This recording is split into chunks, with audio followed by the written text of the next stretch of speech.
بسم الله الرحمن الرحيم. طاسيم.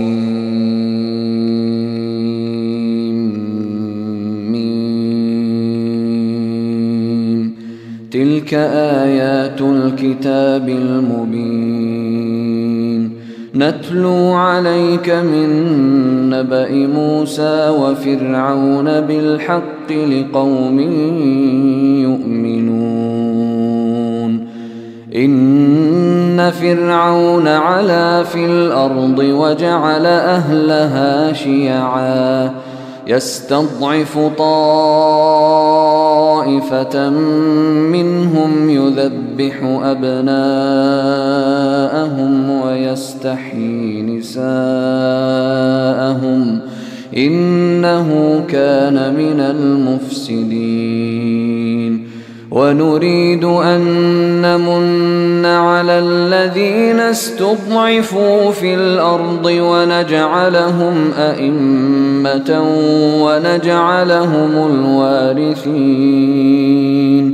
ونمكن لهم في الأرض ونري فرعون وهامان وجنودهما منهم ما كانوا يحذرون. وأوحينا إلى أم موسى أن أرضعيه فإذا خفت عليه فألقيه في اليم ولا تخافي ولا تحزني إنا رادوه إليك وجاعلوه من المرسلين.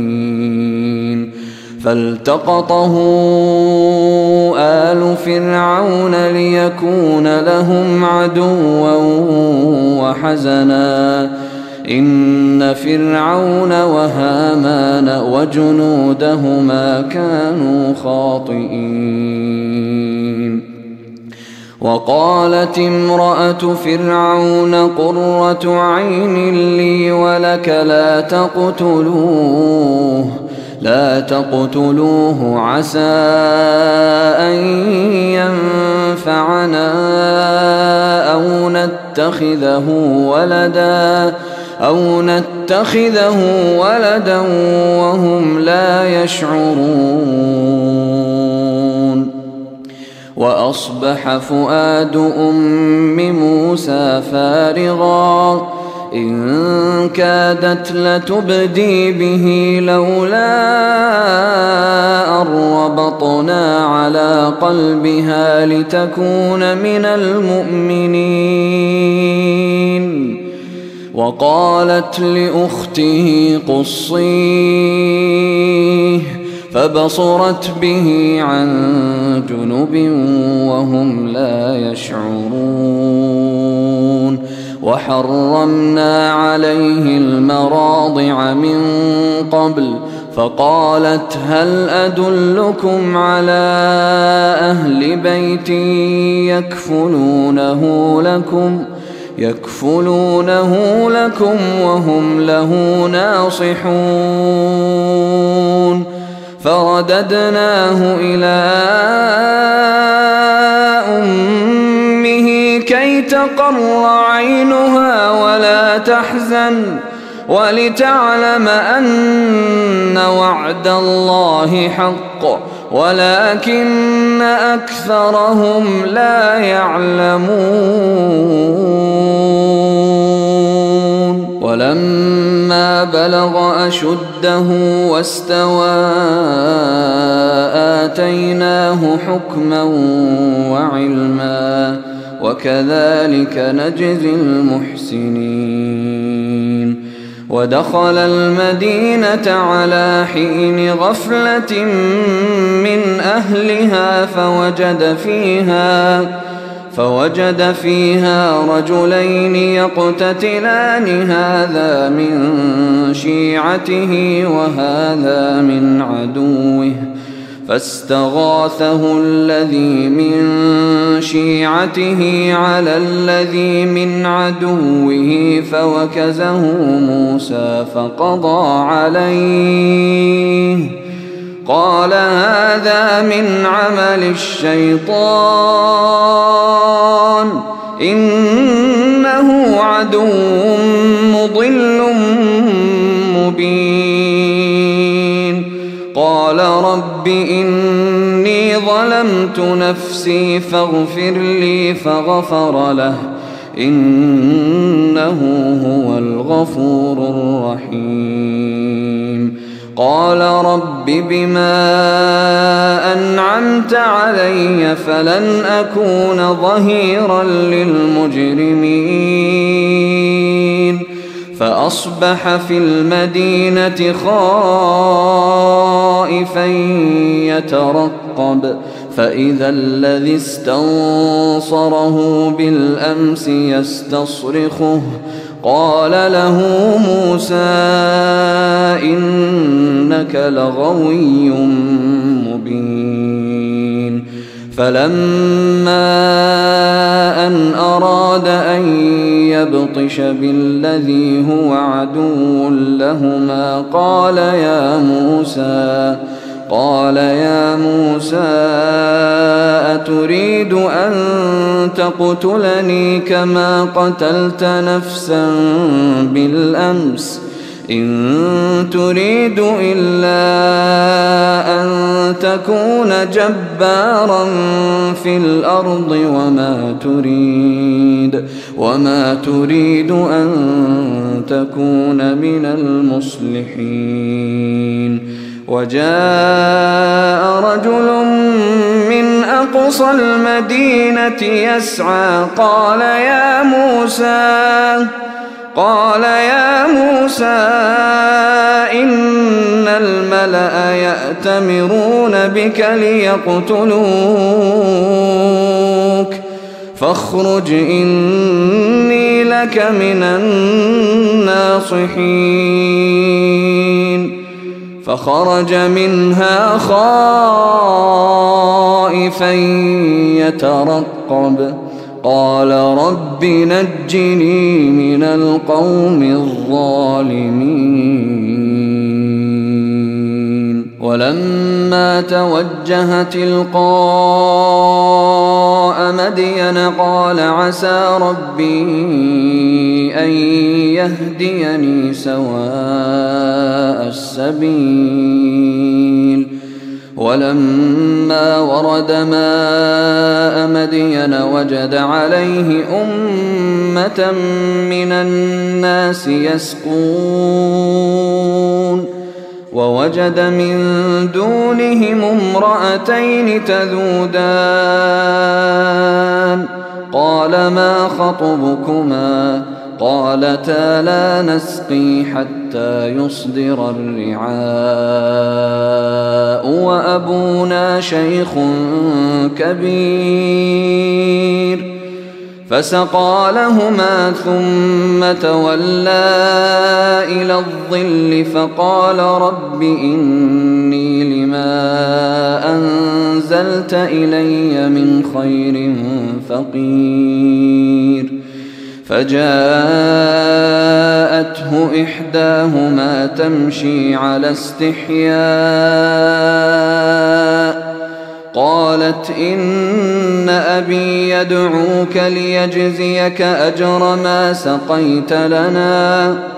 فلما جاءه وقص عليه القصص قال لا تخف نجوت من القوم الظالمين.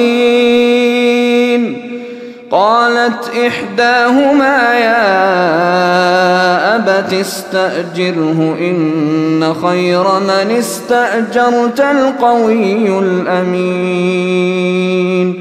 قال إني أريد أن أنكحك إحدى ابنتي هاتين على أن تأجرني 8 حجج فإن أتممت 10 فمن عندك وما أريد أن أشق عليك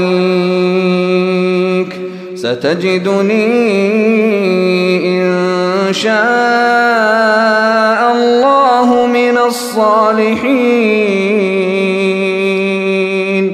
قال ذلك بيني وبينك، أيما الأجلين قضيت فلا عدوان علي، والله على ما نقول وكيل.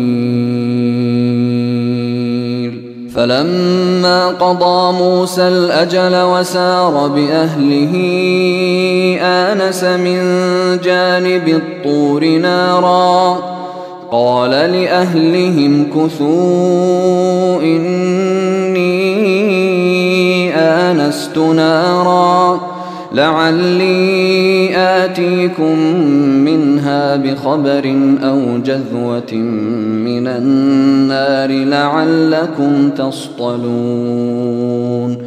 فلما أتاها نودي من شاطئ الوادي الأيمن في البقعة المباركة من الشجرة أن يا موسى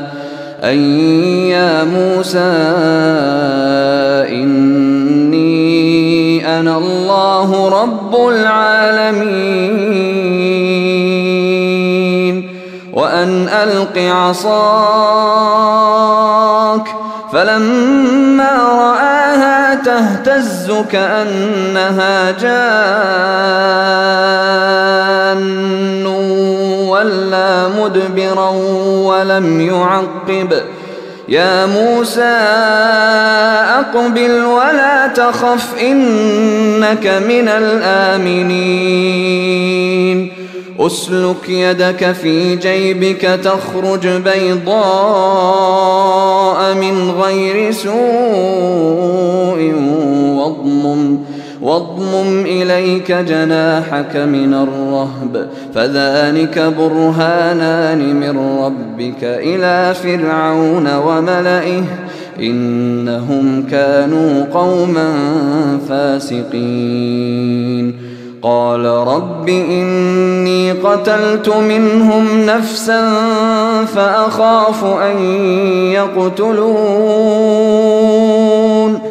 وأخي هارون هو أفصح مني لسانا فأرسله معي رد أن يصدقني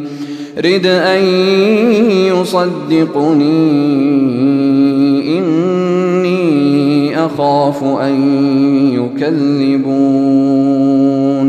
قال سنشد عضدك بأخيك ونجعل لكما سلطانا فلا يصلون إليكما بآياتنا أنتما ومن اتبعكما الغالبون.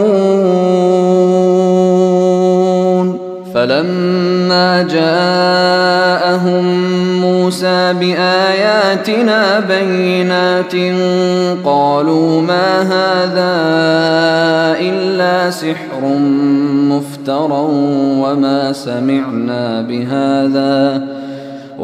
سمعنا بهذا في آبائنا الأولين. وقال موسى ربي أعلم بمن جاء بالهدى من عنده ومن تكون له عاقبة الدار إنه لا يفلح الظالمون. وقال فرعون يا أيها الملأ ما علمت لكم من إله غيري فأوقد لي يا هامان على الطين فاجعل لي صرحا لعلي أطلع إلى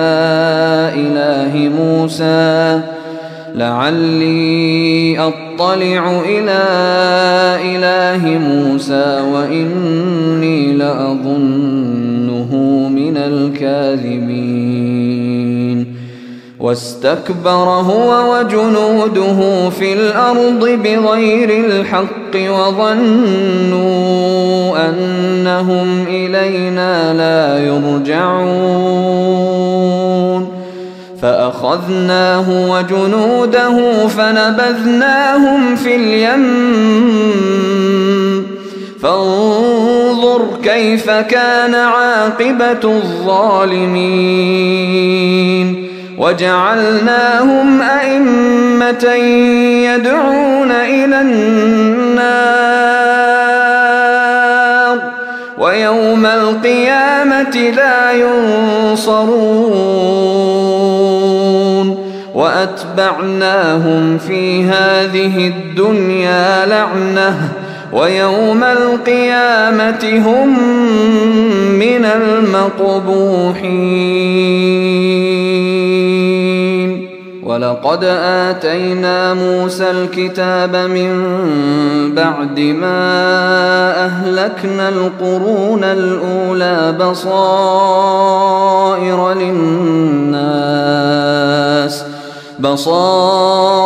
للناس وهدى ورحمة لعلهم يتذكرون. وما كنت بجانب الغربي إذ قضينا إلى موسى الأمر وما كنت من الشاهدين ولكننا أنشأنا قرونا فتطاول عليهم العمر وما كنت ثاويا في أهل مدين تتلو عليهم آياتنا ولكننا كنا مرسلين.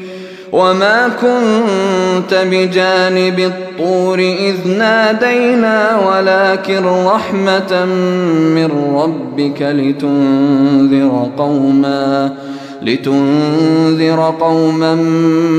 ما أتاهم من نذير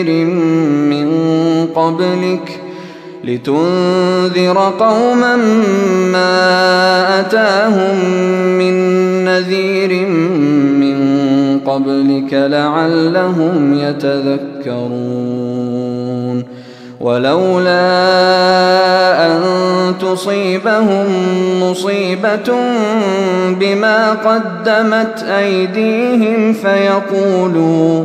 فيقولوا ربنا لولا أرسلت إلينا رسولا فنتبع آياتك ونكون من المؤمنين.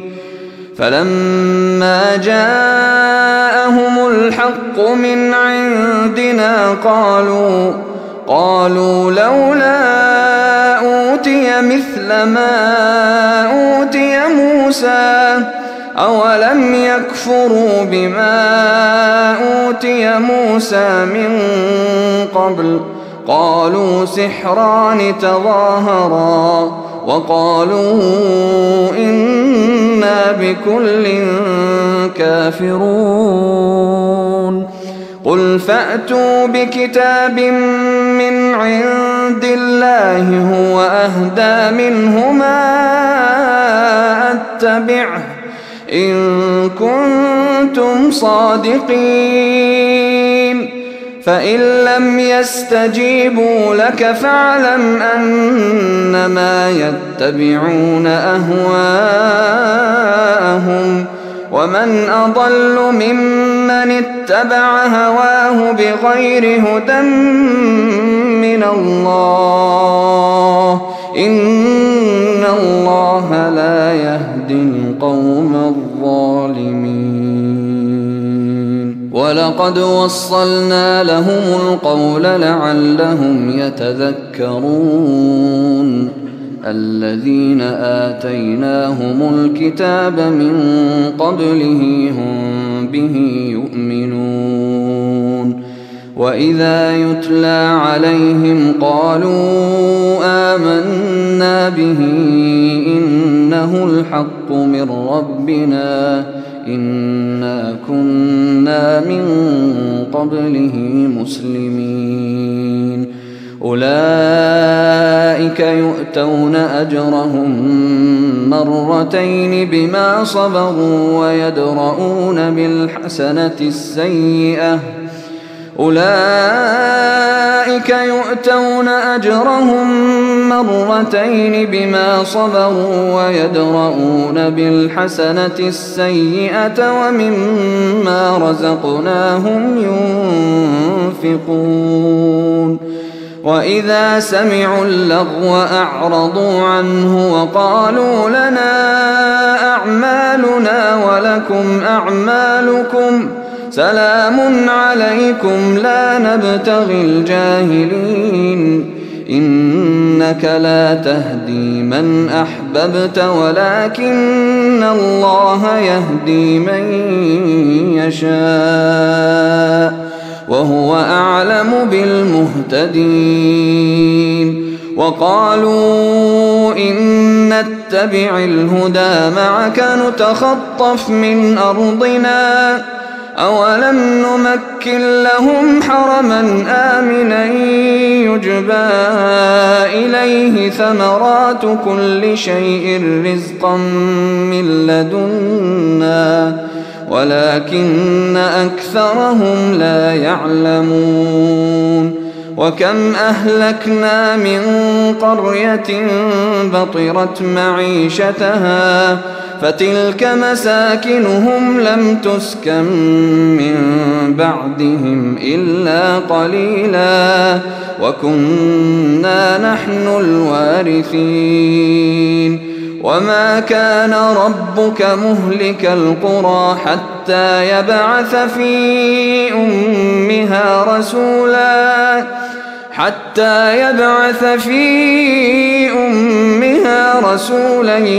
يتلو عليهم آياتنا وما كنا مهلك القرى إلا وأهلها ظالمون وما أوتيتم من شيء فمتاع الحياة الدنيا وزينتها وما عند الله خير وأبقى أفلا تعقلون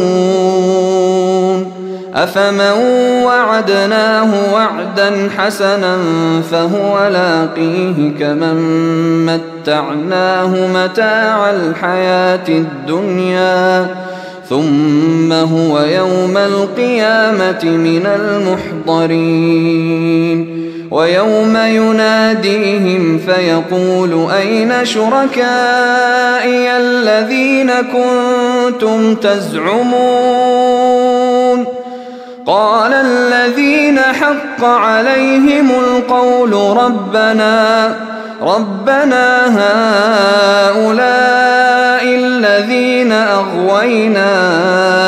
أغويناهم كما غوينا تبرأنا إليك ما كانوا إيانا يعبدون وقيل ادعوا شركاءكم فدعوهم فلم يستجيبوا لهم ورأوا العذاب لو أنهم كانوا يهتدون ويوم يناديهم فيقول ماذا أجبتم المرسلين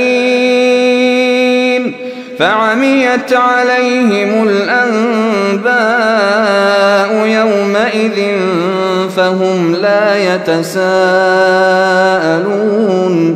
فأما من تاب وآمن وعمل صالحا فعسى أن يكون من المفلحين وربك يخلق ما يشاء ويختار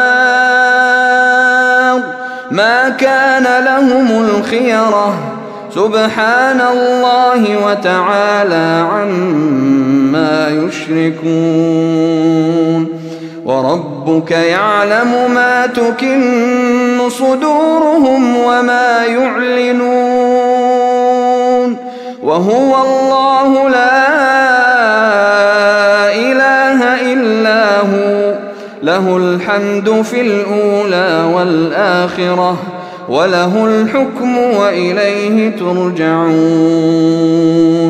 قل أرأيتم إن جعل الله عليكم الليل سرمدا إلى يوم القيامة من إله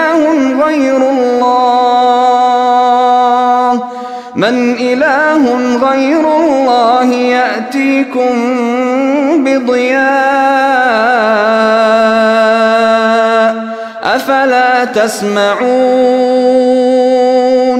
قل أرأيتم إن جعل الله عليكم النهار سرمدا إلى يوم القيامة من إله غير الله يأتيكم بليل تسكنون فيه أفلا تبصرون ومن رحمته جعل لكم الليل والنهار لتسكنوا فيه ولتبتغوا من فضله ولعلكم تشكرون ويوم يناديهم فيقول أين شركائي الذين كنتم تزعمون ونزعنا من كل أمة شهيدا فقلنا هاتوا برهانكم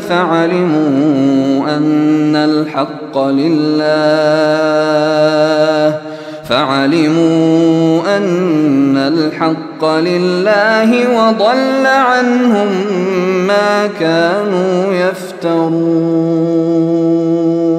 إن قارون كان من قوم موسى فبغى عليهم وآتيناه من الكنوز ما إن مفاتحه لتنوء بالعصبة أولي القوة إذ قال له قومه لا تفرح إن الله لا يحب الفرحين وابتغ فيما آتاك الله الدار الآخرة ولا تنس نصيبك من الدنيا وأحسن كما أحسن الله إليك ولا تبغ الفساد في الأرض إن الله لا يحب المفسدين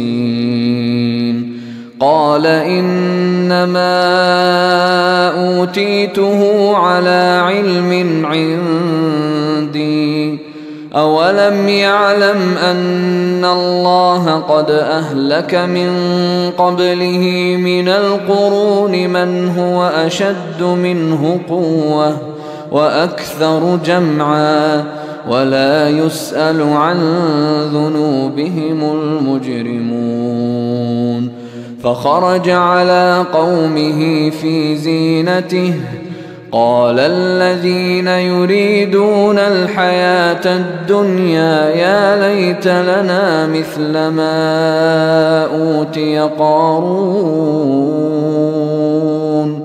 إنه لذو حظ عظيم وقال الذين أوتوا العلم ويلكم ثواب الله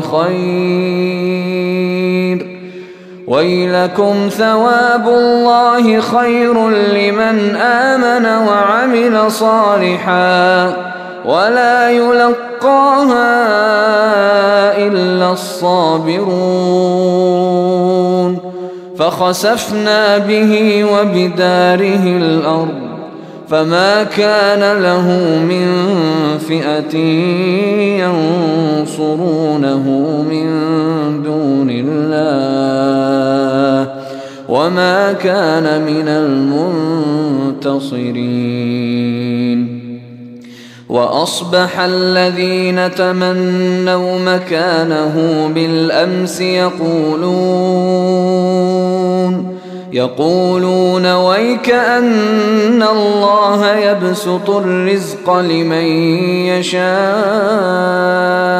من عباده ويقدر لولا أمن الله علينا لخسف بنا ويكأنه لا يفلح الكافرون تلك الدار الآخرة نجعلها للذين لا يريدون علوا في الأرض ولا فسادا والعاقبة للمتقين